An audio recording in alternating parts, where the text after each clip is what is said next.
welcome to our Super Troop Scoop vlog. This is our first instance, and what we're going to have you doing today is experiencing everything Girl Scouts has to offer using the Super Troop model.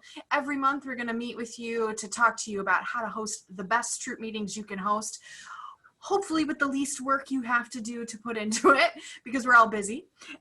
So I think the first thing we should do is talk about what exactly is a Super Troop, and we're lucky because Stephanie is the creator of our Super Troop program. So Stephanie, what is a Super Troop? Hi everyone, I'll explain about a Super Troop. A Super Troop is a collection of 9 elements that make up a great Girl Scout year. This is meant to help you as a troop leader plan out your year and also to show parents and girls all the fun things that they're going to get to do in Girl Scouts. So the reason why Super Troop was developed was because we got survey feedback from girls and parents, and they were saying that there's a correlation between the most successful troops in Girl Scouting had lots of variety in their Girl Scout experience. So it's simply an invitation to include as many of these 9 elements in your troop year plan as you can. It's pretty simple.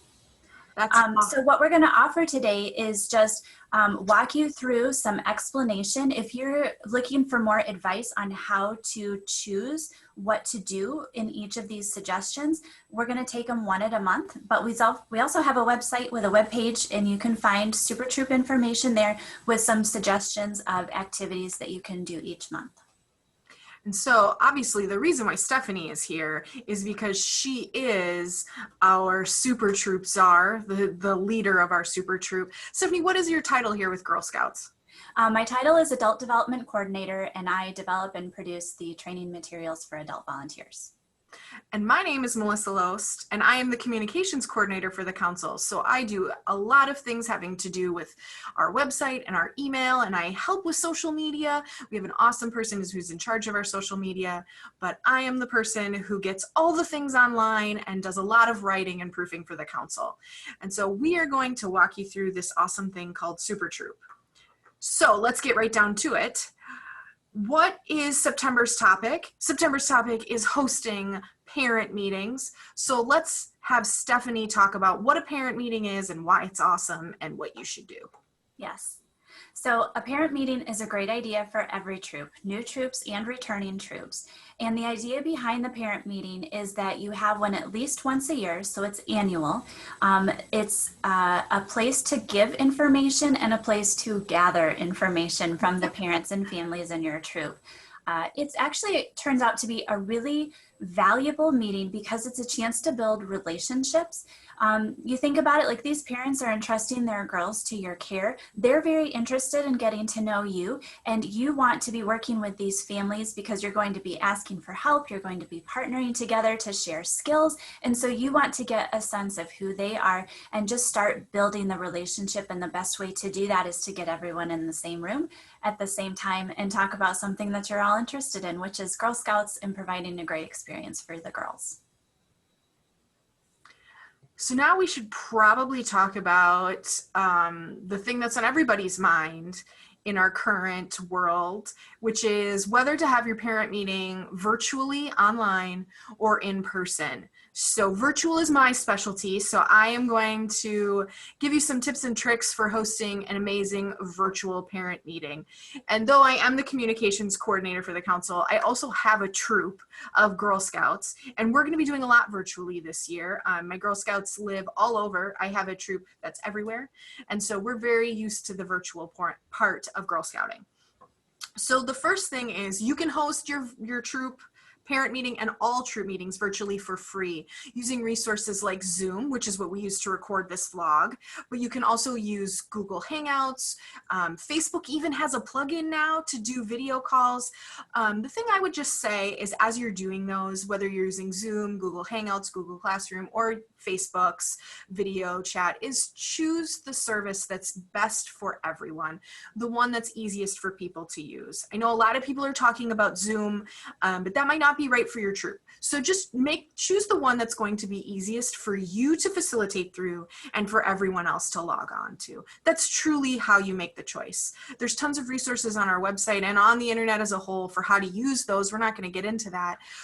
But again, choose the one that's easiest for you to use. The next part of my pro tip is keep your audience engaged by asking questions. Stephanie and I are doing this via Zoom, and we're asking each other questions and having a conversation, and you want to keep that conversation going. You don't want it to be your parent meeting TED Talk. You want it to be your parent meeting conversation. The next one is make sure to have your face on the camera. I know that that's really hard for some people. I know people are self-conscious about being on camera, but building rapport is really about seeing each other and forming relationships. And the way we humans form relationships is through seeing each other. And if you can't be in person, yes. If you can't be in person, that second best thing to do is to turn that camera on, turn your microphone on, and have a conversation. And you can even make it funny and tell people, hey, I'm going to be doing this in my sweatpants and my t-shirt, and my hair is going to be in a bun, and you're going to see the dirty dishes behind me. Be real about it. Everybody else is in their sweatpants and their sweatshirt with their bun. Oh, yeah. Like, seriously. And the dads are in their grubby shorts. I mean, it's fine. Just be yourself and be normal. The next pro tip is be sure to create a virtual space for your signups. A big part of your parent meeting is allowing people to sign up to help your troop, whether that's finding drivers, whether that's finding people to run a Zoom meeting, to teach one of their special skills. Typically, we have sign-up sheets, but if you're in a virtual space, your sign-up sheet has to be virtual. And you can use a Google form for that, or just the chat feature in whatever system you're using. Just make sure it's virtual too, and it's right there, and people can sign up right at the meeting, because if you wait for them to do it later, they're not gonna do it. And then my last pro tip is, you can also send the family welcome packet that's on our website, gsndbgl.org, and have them just check the boxes and say that they need to do that before the meeting. And so that way you can review it and go through the meeting and assign people things. That's another way to do that process.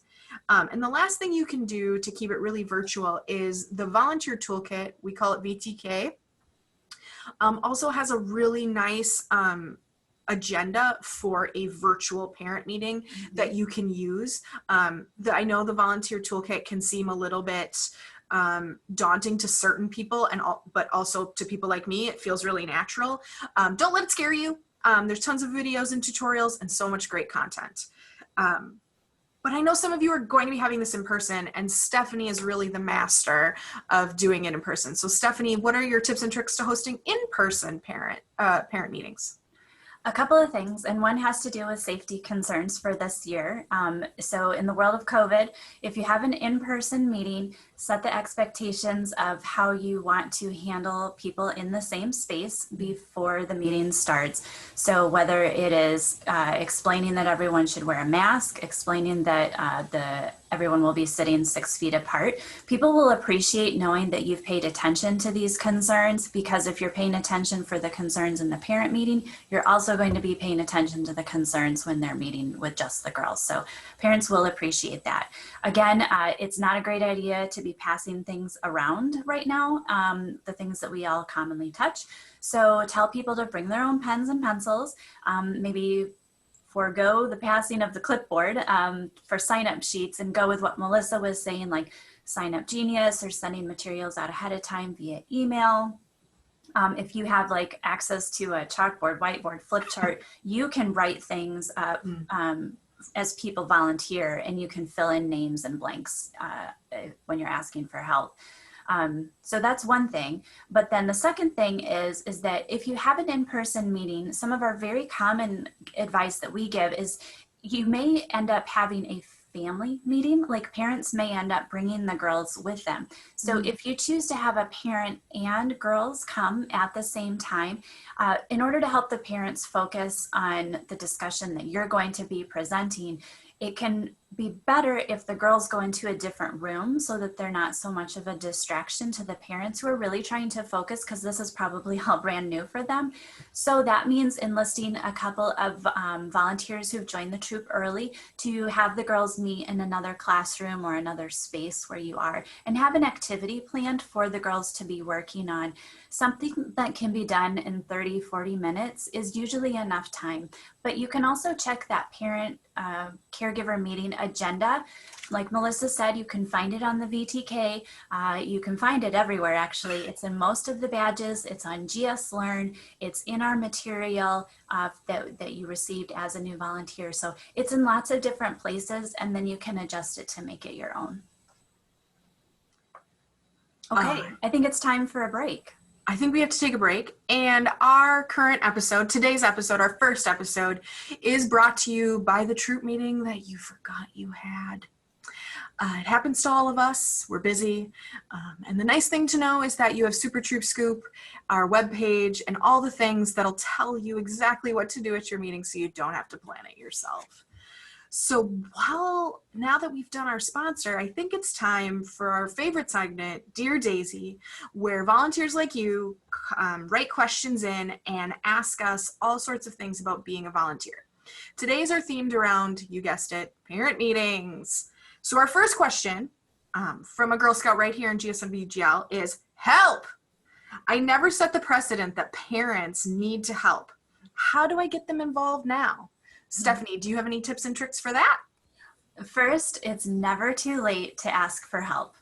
It's always okay. If you miss the opportunity the first time around, just say, hey, by the way, here's another thing that we need to cover. And you can go back in whatever way is comfortable to outline what you need help with and get people to sign up for it.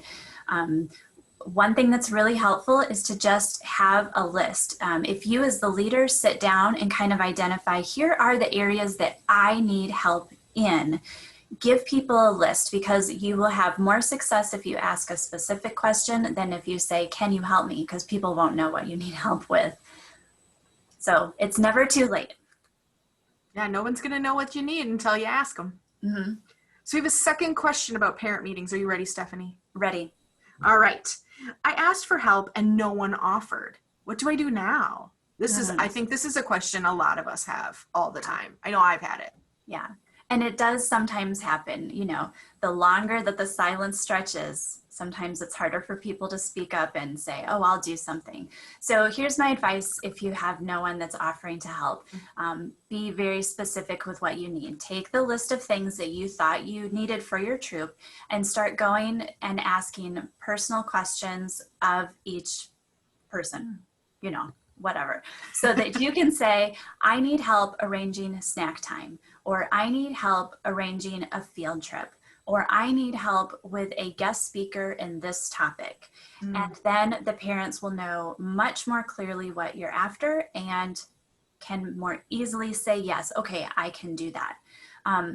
Again, setting the expectations that every family help in some way will be very helpful, because the parents do want their girls to be successful in Girl Scouting, so they'll try to chip in wherever they can.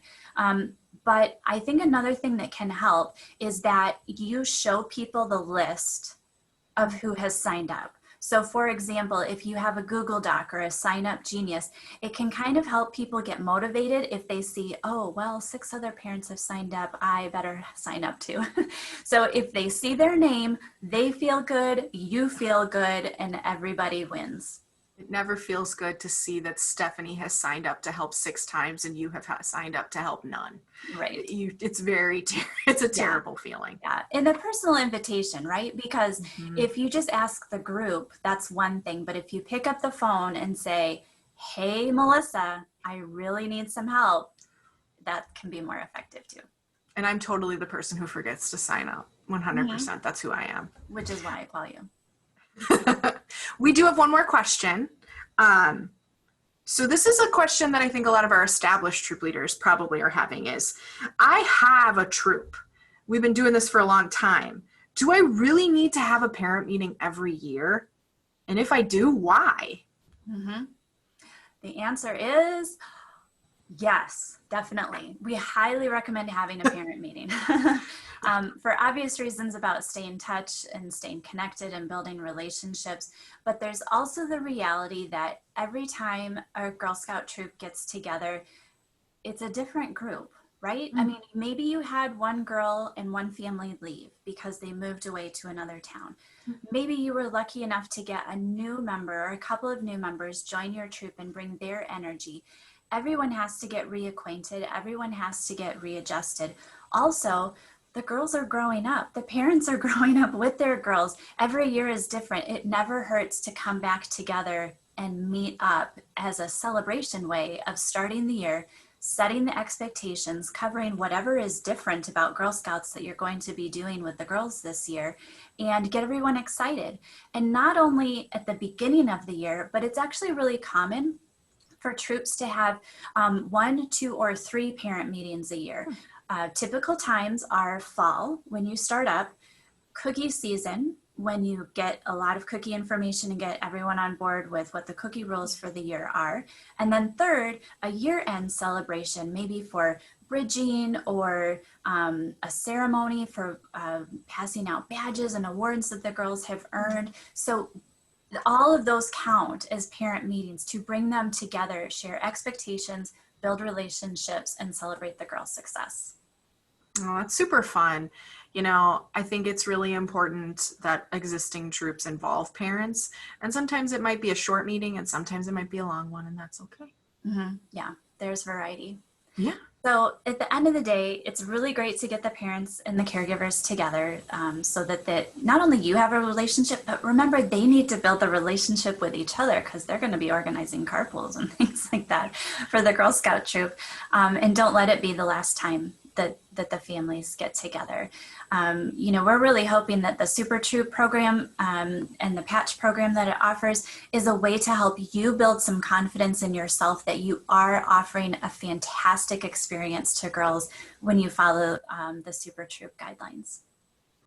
It totally makes it easier to be a troop leader, to follow the guidelines and to know that you're doing it right. I know that's super important to me. I know that's super important to Stephanie, and probably to a lot of you, is that idea that you're doing it right. So the last thing I should probably say is our resource roundup, which is you can find all the resources we've referenced and a ton more in lots of places. The first way you can get them is at gsnwgl.org/supertroopscoop, where you can find all the resources for this month and you can see a preview of what's coming in the next 2 months. The next place you can find it is on the volunteer toolkit. You're going to be able to find that parent meeting guide, as well as a bunch of other guides for getting your year started. And then in the last place, and the newest place that I know Stephanie has put a lot of work into, because she is also the runner of our new GS Learn, which you can access by going into My GS. That's where you access the VTK. This is also going to be a great place for resources to be a great troop leader. So 3 awesome places, a lot of the same content. You can choose whatever you like best, try them all out. But again, this has been Super Troop Scoop. It was created by me, Melissa Loest, and Stephanie Gadzik at Girl Scouts of the Northwestern Great Lakes. All the materials referenced are available on our website and via MyGS in the Volunteer Toolkit and GS Learn. The resources are available for all Girl Scouts nationwide. They are not specific to our council, so feel free to use them, send them to your Girl Scout friends far and wide. And thank you so much. If you'd like to send a question to Dear Daisy, you can do that at gsnwgl.org/Dear Daisy. Thanks for watching. Bye. Bye.